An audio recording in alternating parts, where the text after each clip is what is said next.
Is there a difference between sex and gender? I'm Dr. Christopher West, the Theology of the Body guy. Let's take a look.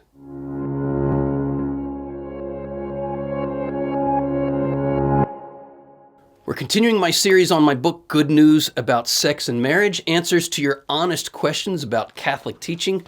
We're in the chapter that is called Trapped in the Wrong Body, ? And we want to look here at the difference between sex and gender. Is there a difference? Let's take a look. The modern world has sequestered the word sex to what is considered the impersonal realm of biology, whereas the modern world uses the term gender to refer to a person's identity on the inside. But to split sex and gender here is extremely problematic. Indeed, death-dealingly dangerous. Why? Because we end up rupturing the body and the soul. And as I've said in so many other videos, the very definition of death is the rupture of body and soul.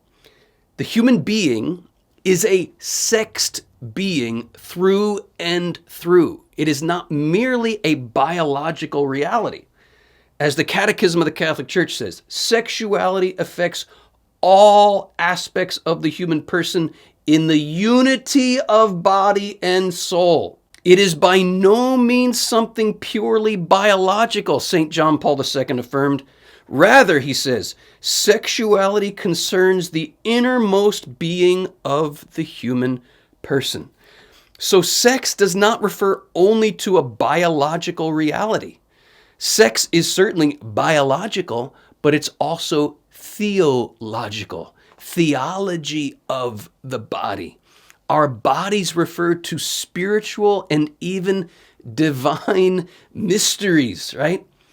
The body, therefore, is, John Paul II says, in all its materiality, in all its physicality, the body is penetrable and transparent, John Paul II says, in such a way as to make it clear who the human person is and who the human person ought to be.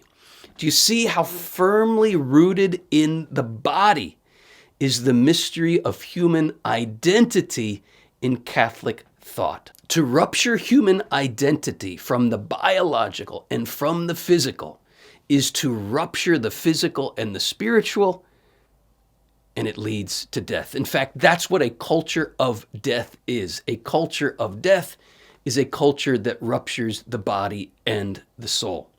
Now, if a certain distinction between sex and gender is warranted, I say here on page 164, we might say that gender refers to the social expression of one's sex.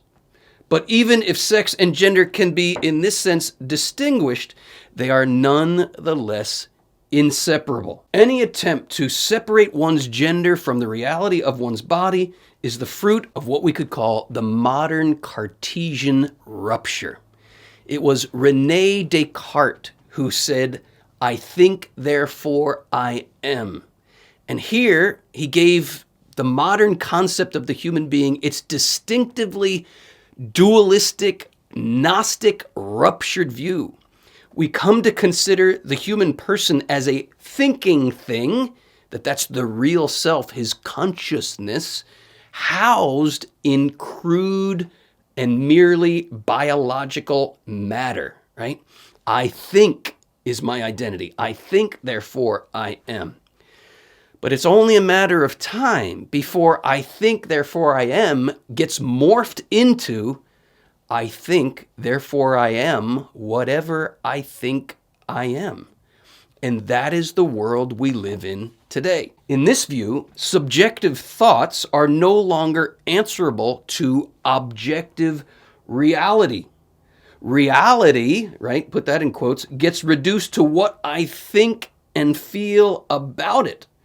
For example, if a man thinks he's a woman, then contrary to all the evidence, the modern world demands that we all recognize him as a woman. Then we invent false distinctions between sex and gender to justify what we think and what we feel.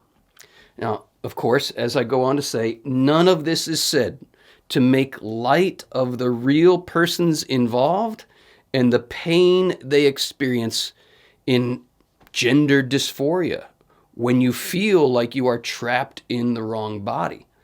This would certainly be agonizing to feel interiorly cut off from one's own body and sex. But rather than seeking to address that underlying pain and heal it at that level, the interior level, the modern solution is to mask it with a cosmetic alteration of one's outer appearance. In all charity, it has to be said, such an approach is to substitute the truth for a lie. Now, the church and the secular world are in agreement that there is a rupture of the outer and inner experiences, right?